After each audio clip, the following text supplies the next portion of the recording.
Ayan, ako po si Joshua yan. Magkapantay po ba ang ama at ang anak sa kadakilaan at kapangyarihan? Oo. Sige. Magkapantay. Tingnan natin sa Pilipos. Si Joshua to, ano? Joshua, Pilipos chapter 2, verse 6 to 8. Tingnan natin. Joshua. Joshua, sulat mo dyan.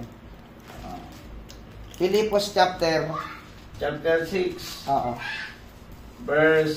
Chapter 2, verse 6 pala. Okay. Pilipos chapter 2, verse 6, mga kapatid, no? Sabi dito, kahit taglay niya ang kalikasan ng Diyos, hindi niya pinagpilitang manatiling kapantay ng Diyos. Yan.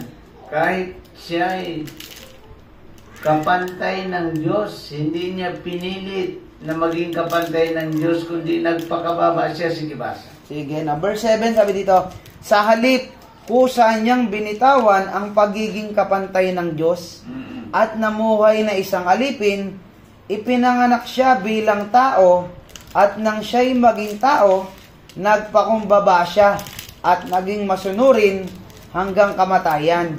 Maging ito man ay kamatayan sa krus.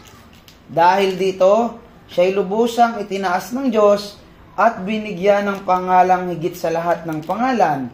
Sa gayon, sa pangalan ni Jesus, ay luluhod at magpupuri ang lahat ng nasa langit, nasa lupa at nasa ilalim ng lupa. Ayan. Maliwanag. Kaya yung tanong nung isang araw, na mayroon bang tao sa Mars, mayroon tao sa langit, mayroon tao sa buwan, mayroon tao sa lupa, at mayroon tao sa ilalim ng lupa.